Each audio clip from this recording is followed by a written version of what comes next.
ಜನಶ್ರೀ ನ್ಯೂಸ್ಗೆ ಸ್ವಾಗತ. ನಾನು ನಿತಿನ್ ಮಂಜುನಾಥ್. ಮಧ್ಯಪ್ರಾಚ್ಯ ಯುದ್ಧದ ಪರಿಣಾಮ ರಾಮದುರ್ಗದಲ್ಲೂ ಗ್ಯಾಸ್ ಸಿಲಿಂಡರ್ ಕೊರತೆ. ಇರಾನ್, ಇಸ್ರೇಲ್ ಮತ್ತು ಅಮೆರಿಕ ನಡುವಿನ ಯುದ್ಧ ಇಂದಿಗೆ 26ನೇ ದಿನಕ್ಕೆ ಕಾಲಿಟ್ಟಿದ್ದು, ಇದರ ಪರಿಣಾಮ ಭಾರತದಲ್ಲಿಯೂ ಕಂಡುಬರ್ತಾ ಇದೆ. ದೇಶದ ಹಲವಾರು ಪ್ರದೇಶಗಳಲ್ಲಿ ಗ್ಯಾಸ್ ಸಿಲಿಂಡರ್, ಪೆಟ್ರೋಲ್ ಮತ್ತು ಡೀಸೆಲ್ ಕೊರತೆಯಿಂದ ಸಾರ್ವಜನಿಕರು ತೊಂದರೆ ಅನುಭವಿಸುತ್ತಿದ್ದಾರೆ. ಇದೇ ರೀತಿಯಾಗಿ ರಾಮದುರ್ಗ ಪಟ್ಟಣದಲ್ಲಿಯೂ ಮಂಗಳವಾರ ಗ್ಯಾಸ್ ಸಿಲಿಂಡರ್ ಕೊರತೆಯಿಂದ ಜನರು ಪರದಾಡುತ್ತಿರುವಂತಹ ದೃಶ್ಯ ಕಂಡುಬಂದಿದೆ. ರಾಮದುರ್ಗ ಪಟ್ಟಣದ ಹೊರವಲಯದಲ್ಲಿರುವಂತಹ ರೇಣುಕಾ ಟ್ರೇಡರ್ಸ್ ಗ್ಯಾಸ್ ಏಜೆನ್ಸಿ ಮುಂದೆ ಸಾರ್ವಜನಿಕರು ಬೆಳಗ್ಗಿನಿಂದಲೇ ತಮ್ಮ ಕೆಲಸಗಳನ್ನು ಬಿಟ್ಟು ಸರತಿ ಸಾಲಿನಲ್ಲಿ ನಿಂತು ಸಿಲಿಂಡರ್ ಪಡೆದಿದ್ದಾರೆ.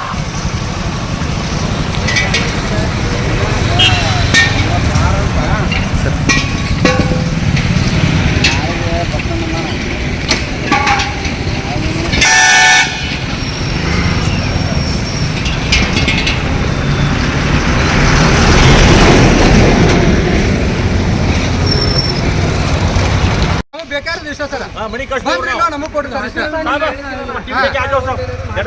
ಹೋಮ್ ಡೆಲಿವರಿ ಮಾಡ್ತಿದ್ವಿ.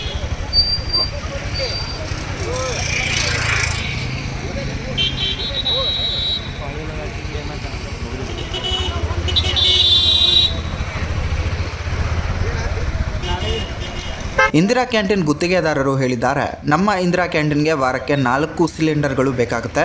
ಆದರೆ ಏಜೆನ್ಸಿಯವರು ಸಿಲಿಂಡರ್ಗಳ ಕೊರತೆ ಆಗಿದೆ ಎಂದು ತಿಳಿಸಿದ್ದಾರೆ. ಇದರಿಂದ ಕ್ಯಾಂಟೀನ್ ತಾತ್ಕಾಲಿಕವಾಗಿ ಬಂದ್ ಮಾಡಬೇಕಾಗುತ್ತೆ ಎಂದಿದ್ದಾರೆ.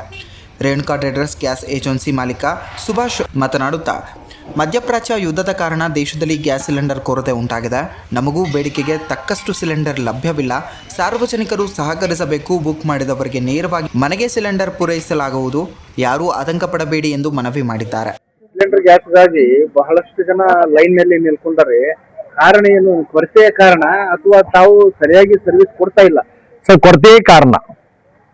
ನಮಗೆ 3 ತಾರೀಕು ಮಟ್ಟ ಫ್ರೀ ಡೆಲಿವರಿ ಇದ್ದಂಗೆ ಐತ್ರಿ. ಬೇರೆ ಗಾಡಿ ಬರ್ತಿದ್ದು 3 ತಾರೀಕಿಂದ ಸಪ್ಲೈ ಭಾಳ ಕಡಿಮೆ ಆಗೈತಿ. ನಮ್ಗೆ ಇಲ್ಲಿ ಮಟ್ಟ 5,200 ಕಸ್ಟಮರ್ ವೇಟಿಂಗ್ದಾಗ ಅದಾರ. ಮತ್ತೆ ಇಲ್ಲಿ ದಿನ ಬಂದು ಇವತ್ತು ಬುಕ್ ಮಾಡಿ ಇವತ್ತು 5 ಜನ ಭಾಳ ನಮ್ಗೆ ಕಿರಿಕಿರಿ ಮಾಡಾಕತ್ತಾರ. ಅಸಲ ನಮಗೆ ಪೊಲೀಸ್ ಸೆಕ್ಯೂರಿಟಿ ಬೇಕು ಸರ್. ನಮಗೆ ಏನು ಹೇಳಿದ್ರು ಅವ್ರು ಕೇಳುವುದಿಲ್ಲ. ಮನೆ ಮನೆ ಸಪ್ಲೈ ಬಂದ್ ಮಾಡಿದ್ರೆ ತಾವು? ಇಲ್ಲ, ಕೊಡಾಕತ್ತೀವಿ. ಹೆಚ್ಚು ಬಂದ್ರ ನಿನ್ನೆ 2 ಗಾಡಿ ಬಂದಿದ್ದು ರೀ. ಮನಿಗೂ 380 ಸಿಲಿಂಡರ್ ಮನಿ ಕಳ್ಸಿವ್ರಿ. 300 ಸಿಲಿಂಡರ್ ಇಲ್ಲಿ ಕೊಟ್ಟಿವಿ. ಇಲ್ಲಿ ಜನ ಭಾಳ ತೊಂದರೆ ಮಾಡೋದ್ರಿಂದ ನಮ್ಮ ಹೊರಗೆ ಬಿಡುವುದಿಲ್ಲ, ಕೊಡ್ಲಿಕ್ಕೆ ತ್ರಾಸ ಮಾಡ್ತಾರ. ಅದಕ್ಕೆ ಕೊಟ್ಟಿದೀವಿ. ಏನ್ ಸೊಲ್ಯೂಷನ್ ಏನ್ ಹುಡುಕಿದ್ರೆ ತಾವು? ನಾವು ಕಂಪ್ನಿಯಿಂದ ಹೆಚ್ಚು ರಿಕ್ವೆಸ್ಟ್ ಮಾಡಾಕತ್ತೀವಿ, ಗ್ರಾಹಕರಿಗೆ ಮನೆಗೆ ಬಂದಾಗ ತಗೊಳ್ಳಿಕ್ಕೆ ಬಹಳ ಒಳ್ಳೆಯದು.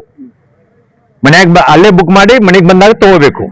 ಮತ್ತೆ ಈಗ ಸ್ವಲ್ಪ ದೇಶಕ್ಕೆ ಪ್ರಾಬ್ಲಮ್ ಇರೋದ್ರಿಂದ ಸೊ ಮನೆಯಲ್ಲಿ ಏನು ಆಲ್ಟರ್ನೇಟಿವ್ ಏನು ಬೇರೆ ಮಾಡ್ಕೋಬೇಕು ಅವರು ತಿಳುವಳಿಕೆಯಿಂದ. ಪೊಲೀಸ್ ಇಲಾಖೆ ಸೆಕ್ಯೂರಿಟಿ ಬೇಕಂತ ಹೇಳಿ ತಾವು ಮನವಿ ಮಾಡ್ತಾ ಇದ್ದೀವಿ, ಮಾಡಿದೀವಿ, ರಿಕ್ವೆಸ್ಟ್ ಕೊಟ್ಟಿದೀವಿ. ಒಬ್ಬರು ಬರ್ತಾ ಇದಾರ, ಯಾವಾಗ ಒಬ್ರು ಬರ್ತಾರ, ಅವರು ಖಾಲಿದ್ದ ಸಹಾಯ ಮಾಡಾಕತ್ತಾರ ನಮಗೆ. ಅದು ಜನ ಕೇಳ್ತಾ ಇಲ್ಲ. ಸಾರ್ವಜನಿಕವಾಗಿ ಏನ್ ಹೇಳಕ್ ಇಷ್ಟಪಡ್ತೀವಿ? ಅವ್ರಿಗೆ ಬುಕ್ ಮಾಡಿ ಮನಿಗೆ ತಗೋ ಅಂತ ಹೇಳ್ರಿ, ಸೀನಿಯಾರಿಟಿ ಮೇಲೆ ತಗೋ ಅಂತ ಹೇಳ್ರಿ. ಸುಮಾರು 3 ತಾರೀಕಿಂದ 10 ತಾರೀಕು ಮಟ್ಟ ವೇಟಿಂಗ್ ಅದಾರ್ರಿ. ಮತ್ತೆ ಇವತ್ತು 22 ತಾರೀಕು ಬುಕ್ ಮಾಡಿ ಇವತ್ತೇ ಕೇಳಾಕತ್ತಾರ. ಮುಂದೆ ಏನ್ ಮಾಡ್ಬೇಕಂತ? ಏನ್ ಸ್ವಲ್ಪ ಸಪ್ಲೈಸ್ ಮಾಡಕ್ ಗೌರ್ಮೆಂಟ್ ನೀವು ಹೇಳಬೇಕು. ಗೌರ್ಮೆಂಟ್ ಸಪ್ಲೈಸ್ ಮಾಡ್ರೆ ನಾವು ಮನಿಗೆ ಬಂದ್ ಕೊಡ್ತೀವಿ.